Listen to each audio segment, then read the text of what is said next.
Today we're going to start painting our Keith Haring figure. We're going to start with the lightest color first.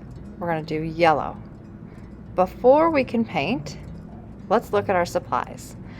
Each basket should have all the primary colors, including a paper clip in case one of your bottles gets clogged. You can put the end of the paper clip into the bottle and it will unclog it. Next, you'll need yellow.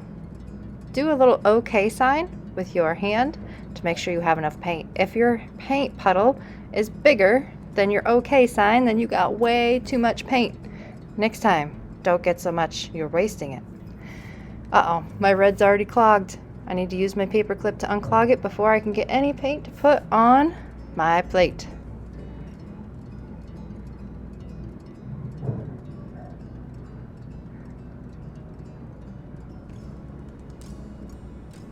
You'll need yellow and red to start off with.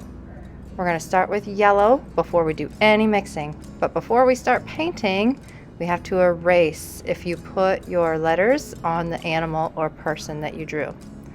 If you did it on the outside, you don't have to erase it. We can erase those later.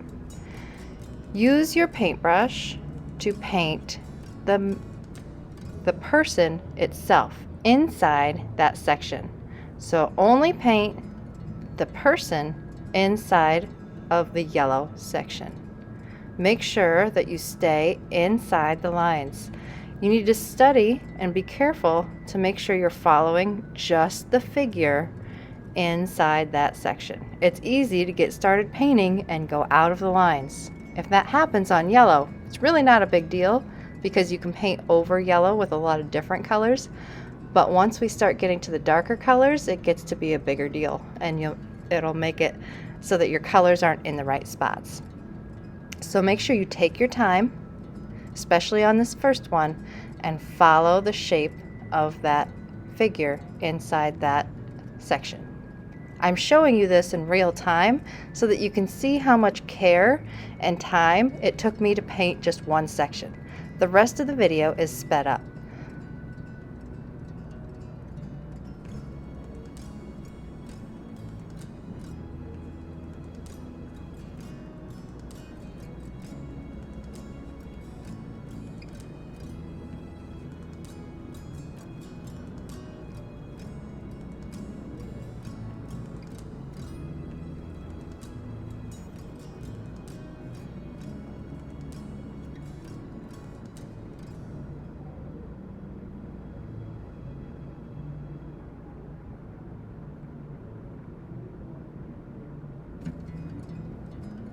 As you can see, that took me a while just to paint one part of the picture. When you're done with yellow, you're going to do yellow-orange next. Make sure you erase the letters. Then take a little bit of your red, see that little bit? Just a little bit, and add it to all of your yellow. If you only mix it in with part of your yellow, then it's not going to change to the correct color. Make sure you use all of the yellow paint and completely get rid of all of the swirls. Now everybody's yellow-orange is going to look different because it just depends on how much red you're adding. Some people are going to be darker, some people's are going to be lighter. Yours might look like mine, it might be a little different, but as long as it's orange and it's a little darker than the yellow, then you're on the right track. Paint the whole section that is your figure yellow-orange.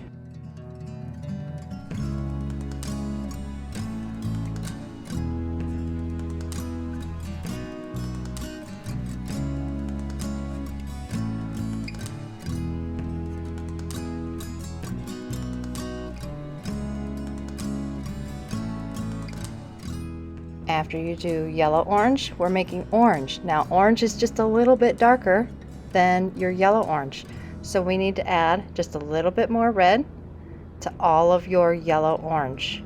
That will make it darker. Your orange should look like a pumpkin color of orange, or somewhere around that. If it's not exactly like mine, it's okay.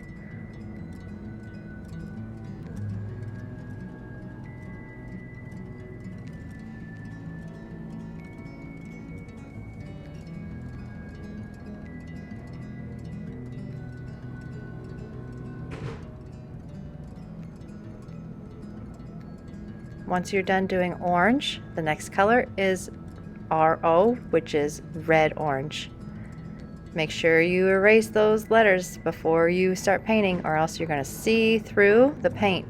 This one's kind of tough because it's got part of the mouth showing through on that section and the arm. So you got to make sure you're getting every piece, not missing a piece while you're painting, because you'll have to mix that color all over again. If you get down to a couple more colors and you're like, oh, I have to go back and fix that, then you got to remix that color all over again. So try and do all the spots before you move on to the next color.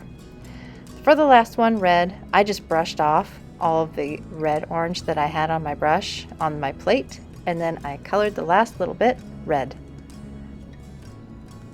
And that's where we stop for today.